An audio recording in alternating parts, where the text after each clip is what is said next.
Assalamualaikum warahmatullahi wabarakatuh. Perkenalkan, nama saya Adelia Sylvi Anggraini. Saya di sini akan menjawab soal-soal dari mapel Pancasila. Soal pertama yaitu, apa sebenarnya nilai-nilai dasar yang menjadi acuan dan identitas nasional negara-negara selain Republik Indonesia? Setiap negara memiliki prinsip atau nilai-nilai dasar atau ideologi negara masing-masing. Seperti negara Jepang memiliki prinsip pertama disiplin, kedua ajaran Konfusiusme atau keharmonisan alam dalam hidup, ketiga ikigai atau tujuan hidup, keempat bushido atau sikap bangsa Jepang, dan untuk negara Singapura memiliki sikap keterbukaan, multikulturalisme, dan menentukan nasib sendiri. Soal yang kedua, bagaimana model pewarisan nilai-nilai dasar di negara-negara selain negara Republik Indonesia? Pada dasarnya, semua hampir sama, yaitu dengan cara pendidikan dan kebudayaan yang mereka lestarikan. Yang ketiga, bagaimana perbandingan nilai-nilai dasar yang dianut oleh negara-negara tersebut dengan nilai-nilai dasar yang dimiliki oleh bangsa Indonesia? Setiap negara mempunyai nilai-nilai dasar dan prinsip negara mereka sendiri, seperti Pancasila yang menjadi penyatu bangsa Indonesia.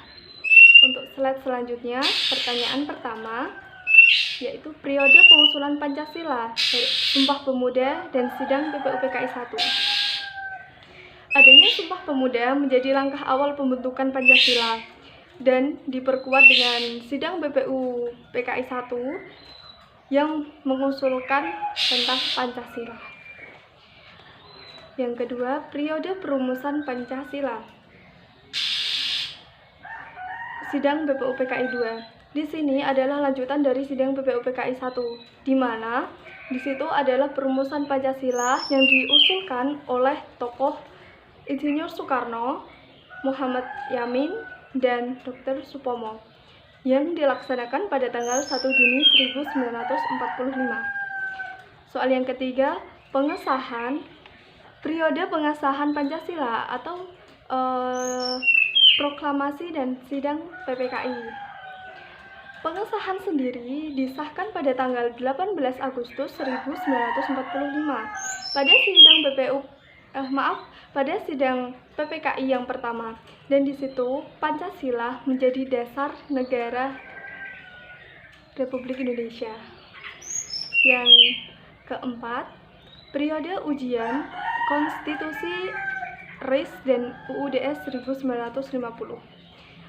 Pada periode ini, penerapannya lebih ke ideologi komunisme, maka terjadi banyak pemberontakan di Indonesia. Soal selanjutnya yaitu periode polarisasi Pancasila Dekret 5 Juli 1959 dan G30 SPKI. Pada Dekret Presiden 5 Juli 1959 yang isinya kita harus kembali ke UUD 1945, dan karena terjadi banyak pemberontakan, salah satunya adalah G30 SPKI yang di situ banyak menewaskan perwira tinggi Indonesia. Akan tetapi pada akhirnya gerakan G30 SPKI berhasil dilumpuhkan, maka tanggal 1 Oktober ditetapkan Hari Kesaktian Pancasila. Yang keenam adalah periode Pancasila Orba, Pedoman Penghayatan dan Pengamalan Pancasila atau P4. Di sini pemerintahan membuat suatu program yang digunakan untuk masyarakat atau digunakan untuk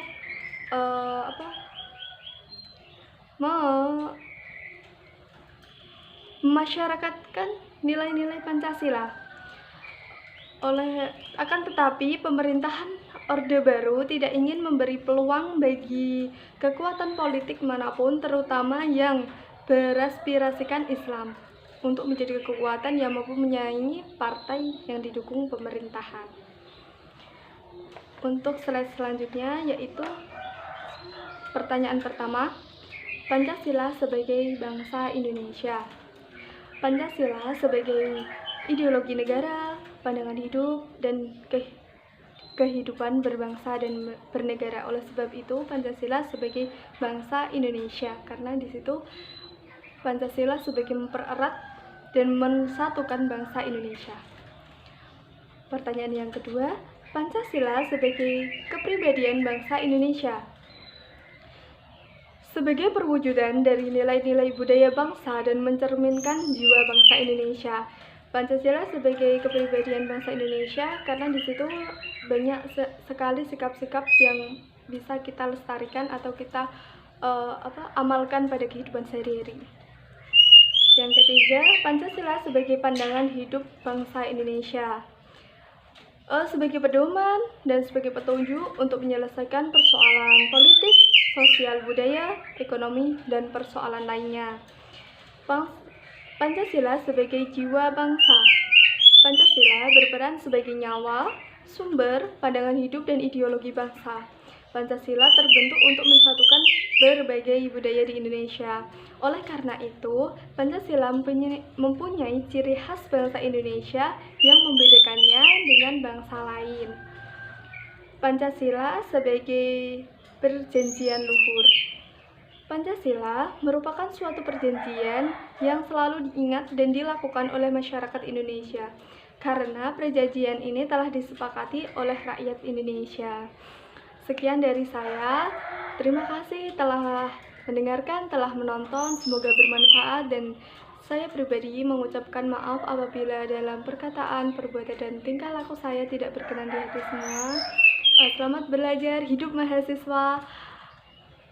Assalamualaikum warahmatullahi wabarakatuh.